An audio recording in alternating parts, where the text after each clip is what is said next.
पप्पू यादव जी ने जो पाप भारत की संसद के प्रांगण में बैठ के किया, उससे ये सिद्ध होता है कि ये सब रावण के खानदानी है। जिस तरह रावण के परिवार में कोई खरदूषण था, मेघनाथ, कुंभकर्ण,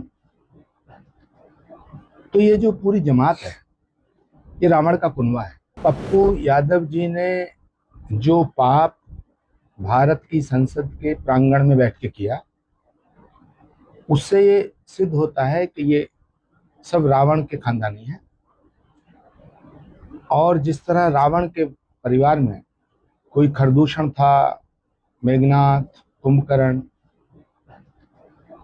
तो ये जो पूरी जमात है ये रावण का कुनबा है। और पप्पू यादव जी ने कुंभकर्ण की भूमिका अदा की है। अब राहुल गांधी जी को ये सोचना है कि वो इस राक्षस मंडली के सरदार बनकर के सनातन को और कितना बदनाम करना चाहते हैं, भगवे को कितना बदनाम करना चाहते हैं, संतों का कितना अपमान करना चाहते हैं। राहुल गांधी जी को, पप्पू यादव जी को अविलंब पूरे सनातन समाज से, पूरे सनातन धर्म से और संत समाज से क्षमा याचना करनी चाहिए। आचार्य जी, आपने अभी मुरादाबाद में कॉकरोच पार्टी पर बड़ा हमला किया है। कॉकरोच पार्टी को लेकर आपका क्या नजरिया? भारत की संस्कृति, सभ्यता और संस्कारों को अगर बचाना है, भारतीय संस्कृति को बचाने के लिए भारत की सभी माताओं और पिताओं से मैं अनुरोध करना चाहता हूं कि वो अपने बच्चों को गौतम बुद्ध, महावीर, विवेकानंद, सुभाष चंद्र बोस, चंद्रशेखर आजाद, शहीद आजम भगत सिंह, महर्षि दयानंद, इनके पथ पे चलना सिखाएं। भारत की अगली जो नस्ल है, अगर ये संस्कारों से इसी तरह दूर होती चली गई, क्योंकि विदेशी ताकतों का षड्यंत्र है कि कॉकरोच मूवमेंट के नाम पे इस देश को तोड़ा जाए।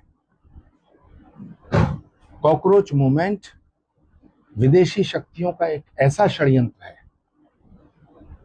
जो प्रधानमंत्री नरेंद्र मोदी को टारगेट करके उन्हें बदनाम करना चाहता है। और दुर्भाग्य की बात है कि विदेशी ताकतों के इस षड्यंत्र में leader of the opposition Rahul Gandhi मिले हुए हैं। आरएसएस के एक बड़े पदाधिकारी ने कहा है कि ये जो प्रदर्शन था ये राष्ट्रीय विरोधी था, साथ ही इसको वामपंथी तत्वों ने हाईजैक किया हुआ।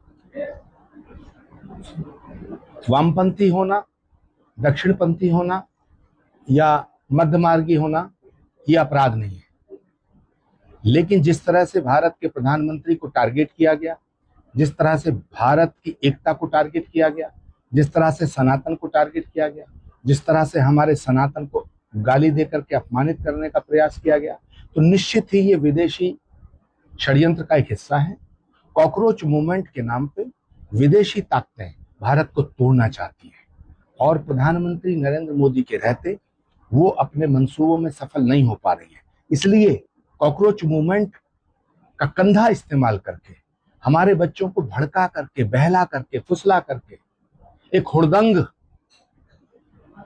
एक ऐसा गुबार क्रिएट किया गया कि जिससे भारत का जो भविष्य है, भारत का जो नौजवान है, वो प्रधानमंत्री का विरोधी है। प्रधानमंत्री को गालियां दिलाई गई, लेकिन प्रधानमंत्री जी ने जिस उदारता का परिचय देते हुए उन्हें क्षमा किया है, उनमें बुद्ध, महावीर और महात्मा गांधी की झलक देखने को मिलती है। अच्छा जी, राहुल गांधी ने केरल की जनता के साथ एक वीडियो साझा किया है जिसमें संदेश देते हुए बयान दिया है, मैं ताज नहीं पहनता, मैं राजा नहीं हूँ और ना ही राजा बनना चाहता हूँ, मैं राजशाही के विचार के खिलाफ हूँ। इस देश में लोकतंत्र की स्थापना होने के बाद अगर तानाशाही की दृष्टिकोण से देखा जाए तो राहुल गांधी जी इस देश के सबसे बड़े तानाशाह राजनेता हैं। आपके राज्य की खबरें, आपके शहर की खबरें सबसे पहले जानने के लिए देखते रहें अमर उजाला। चैनल को सब्सक्राइब जरूर कर लें और पाएं हर अपडेट।